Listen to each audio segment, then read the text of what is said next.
လေးကိုညံကောင်းစေခြင်းနဲ့ဆိုရင်အာယုံစုဆိုင်မှုအားကောင်းစေခြင်းနဲ့ဆိုရင်ဒီနီလန်းလေးခုကိုအိယာဝန်ခံနေတိုင်းလုပ်ပေးရပါမယ်တရုတ်နိုင်ငံဘေကျင်းမှာရှိတဲ့ Neurology ဆေးရုံမှာအသုံးပြုတဲ့နီလန်းကိုခလေးအုံနိုင်ငံဖွံ့ဖြိုးမှုသင်ကြားရေးစင်တာမှာကိုဖောင်တာဖြစ်တဲ့ Melody မှာပြန်လည်ပြောပြခဲ့ပါတယ်နံပါတ်7နီးကတော့လက်ချောင်းထိပ်ကလေးတွေကိုဟိုဘက်လက်နဲ့ဒီဘက်လက်နဲ့ထိပေးရမှာဖြစ်ပါတယ်နံပါတ်2နီးကတော့လက်မကနေစပြီးလက်တစ်ချောင်းချင်းစီကိုဖြန့်လိုက်ဆုပ်လိုက်တဲ့လက်နှစ်ဖက်ပြိုင်တူလုပ်ပေးရပါမယ်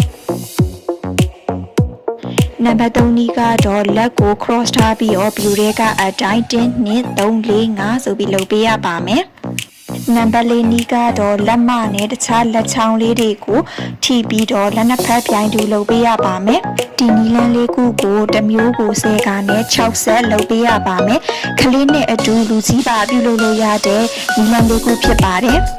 ဒီနီလန်းလေးခုကိုအိယာဝန်ခံနေတိုင်းနှစ်ပတ်အကြာပြုလုပ်ပြီးရင်ခလေးလေးရဲ့ဖွံ့ဖြိုးတိုးတက်မှုလေးတွေကိုကွန်မန့်ပေါင်းမှာပြန်လည်မျှဝေပေးပါအောင်နော်အခုလိုကလေးလေးတွေနဲ့ပတ်သက်ပြီးဗဟုသုတရစရာအကြောင်းအရာလေးတွေကိုတင်ပေးအောင်မှာဖြစ်လို့ဘေးမှာပြထားတဲ့အပေါင်းလက္ခဏာလေးကိုနှိပ်ခဲ့လိုက်ပါနော်